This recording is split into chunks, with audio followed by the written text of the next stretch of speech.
Hi, I'm Prepper Kiwi Rose. And I'm Prepper Kiwi Carolyn. In this series we'll be talking about all things garden related. I've just been out to look at one of the aerial cuttings that I did. I think this one I did October last year, maybe even a bit before that. And it's a Pittosporum Karo. I'll just lift it up so you can see it. It was quite a big branch. I really don't know what I was thinking doing one this big, but I did it anyway. And as you can see, it looks quite stressed. I actually don't know why I didn't leaf feed it as well. That sort of just crossed my mind recently. But anyway, I've opened up several of these before over the last few months, but I thought I'd open this one with you guys so you can see. I've just cut it up. I think that is a root there, but hey, I'm not 100% sure because I've pulled these apart before and there's been absolutely nothing in there. So I'm just going to tease it apart. Actually, I think there's a ton of root if I have a look at the back. This is all roots on it here. So this is the... Yep, I'm pretty sure that's all roots. Yeah, so we've actually got a good base of roots. Obviously very small roots for the size of this tree, but this is an experiment. So what I will do is, what I'm going to do now is I'll plant this and I'll give it a leaf feed, and will also trim back these leaves. See, it's got quite a bit of growth on the top, and see just how well I can get this going.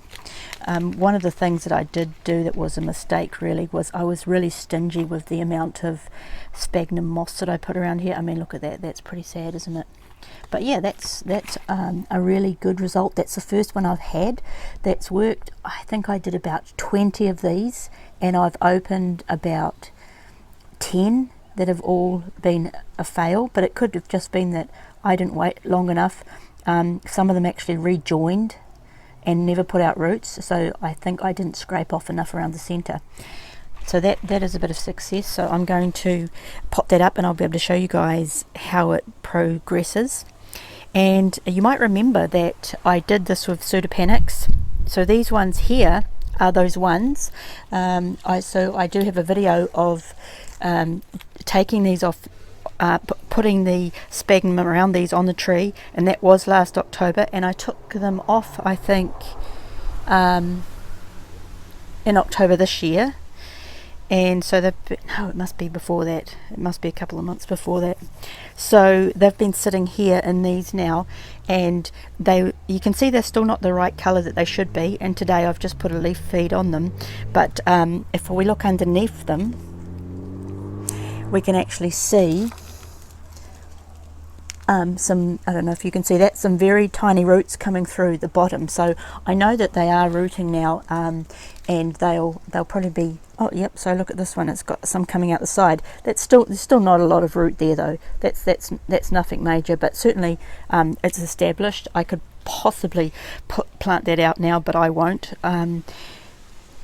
What I'll do is, yeah, like I said, I've given those a leaf feed today, so I'll wait another couple of months and see what they look like, and yeah, and plant this one out. I'll go and do it right now. So if anyone is interested in this and wants to learn how, then check out one of my other videos, and I'll keep you up to date with how these ones get along. See you next time. See you next time. Help us out.